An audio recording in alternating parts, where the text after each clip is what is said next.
bother to register to vote because my voice doesn't make a difference, or I'm just one person. I say one name, Donald Trump. That should motivate you. Get off your ass and vote. Will you sue him for us? Oh, we're going to definitely sue him. We're going to be a real pain in the ass. He's going to know my name personally. He built his wealth off the backs of New Yorkers. We need to focus on Donald Trump and his abuses. We need to follow his money. Challenge this illegitimate president when our fundamental rights are at stake. Hello, family. Welcome back to another episode of Journey to Harmony. I'm your host, Richard Harmon. Today, I want to talk to you guys about Letitia James, New York Attorney General, threatening to seize Trump's assets. Article here says Donald Trump could be at risk of losing some of his prized properties if he can't pay his staggering New York civil fraud penalty with interest.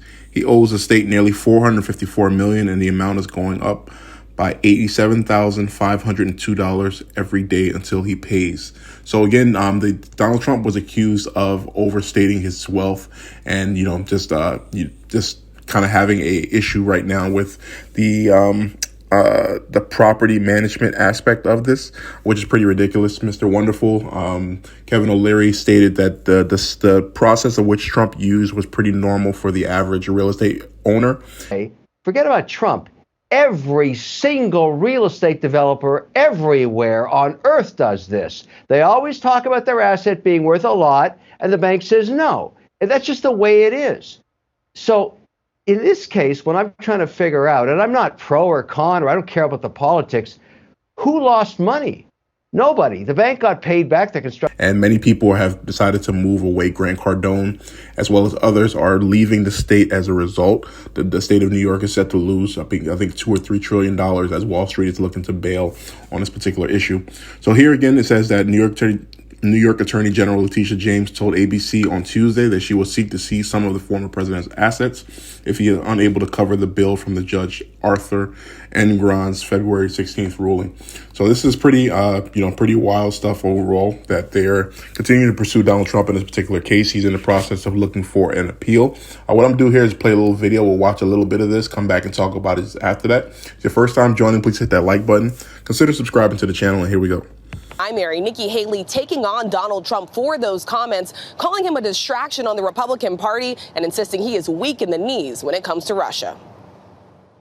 This morning, Donald Trump facing a massive $355 million fine, once again comparing himself to Alexei Navalny when asked about his legal bills. How would you put up that kind of money? Because you have a bond to put up. Even if you appeal, you got to put up escrow money. That's it's a lot of dough. It is a form of Navalny. It is a form of communism. Trump is draining campaign funds to pay for his legal fees, spending $50 million last year and nearly $3 million in January.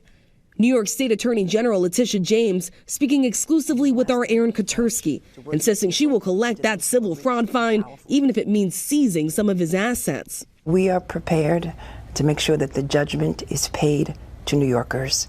And yes, I look at 40 Wall Street each and every day.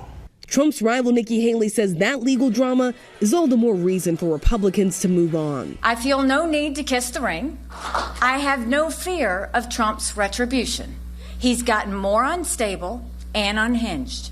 He spends more time in courtrooms than he does on the campaign trail. She's trailing Trump by more than 30 points here in her home state. As for Donald Trump, every day he does not pay back that $355 million fine, he owes more than $87,000 in interest. That is per day. His super PAC spent 90% of its money in January alone on legal fees. All right, guys, so there it is. You heard it. So for the most part, what I'm seeing right now is, Trump started off with 4 legal cases that he was facing, 91 charges overall.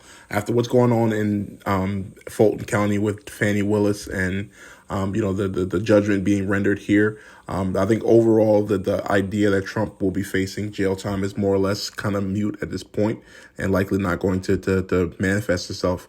This particular ruling is being focused on in terms of an appeal. The judge is being considered to be biased. Letitia James as well has focused her whole campaign and election on getting Donald Trump. But even more than that, the Republican Party, the Democrats, the conservatives, you're going to need to have a broader base right now. Many people are focused on Trump as well, but that's something that he's done recently. He sought to have rallies in inner cities where minorities are. There's a lot of people who are upset right now what's going on in Joe Biden's America. The border is continuing to be overrun by people from South America. Many people, if you have not heard yet, but there was a gang breakout from a Venezuela prison of over 1,000 prison members who were escaped, and many of them are said to have crossed into the border and have been verified.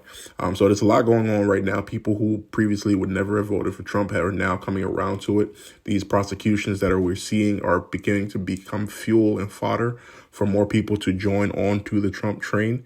And we'll see exactly how this plays out. Over the next few weeks, we're going to see a lot happen. So the Congress has a date that's coming up for the supplemental bill that are looking to get sent money to Ukraine, and many other things that are happening in this particular time frame. But all in all, Donald Trump continues to roar forward. He is focused solely on becoming the next president. And all right, so with that, the idea Letitia James currently has looks to be that she wants to turn Trump Tower in New York into a migrant shelter.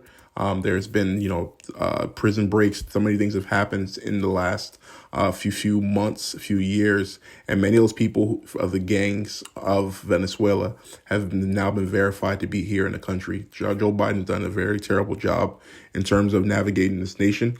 And on election day, many people are going to be crossing over or walking by and looking at migrants as the illegal migrants as they are voting. And hopefully that will be something that will sway many people. 4 more years of this is something that I'm pretty sure America is not able to take. And we'll see exactly how this plays out. What are your thoughts? Please comment below. Like, share, and subscribe. Thank you so much for joining. Have a good day.